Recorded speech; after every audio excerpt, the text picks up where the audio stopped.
The legend of the house in Ravenwood continued to spread, with many people claiming to have seen strange occurrences and heard unexplainable noises coming from the abandoned mansion. Some even claimed that the entity that haunted the house had spread throughout the town, causing people to disappear without a trace. Despite the warnings, a group of thrill-seekers decided to explore the town of Ravenwood and the infamous house for themselves. They were a group of 5, led by a woman named Emily, who had always been fascinated by the mysteries of the world. As they made their way through the dark forest, Emily felt a sense of unease creeping up on her. The trees seemed to be closing in on them, and the silence was so thick that it seemed to be suffocating. When they finally reached the abandoned mansion, Emily could feel her heart pounding in her chest. The house was just as she had imagined it, with broken windows and rotting wood. She led the group inside, determined to uncover the secrets that lay within.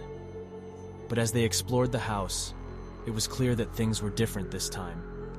The entity that had haunted the house before was angrier, more powerful, and more determined to claim victims. The group could hear its whispers, feel its breath on the back of their necks, and see its shadowy form lurking in the corners of their vision. Emily tried to lead the group out of the house, but the doors and windows were all locked tight. It was as if the entity was determined to keep them there, to feed off their terror until they were consumed. One by one, the group fell victim to the entity, their screams echoing throughout the abandoned mansion.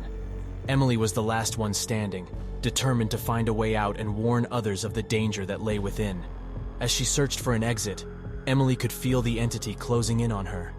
It was as if it had taken on a life of its own, determined to claim her as its final victim. She finally found a door that led outside, but as she stepped through it, she realized that she had made a terrible mistake. The entity was waiting for her, and as it consumed her, Emily knew that she would never leave Ravenwood alive. The legend of the house in Ravenwood continued to spread, with people warning others to stay far away from the town and the abandoned mansion.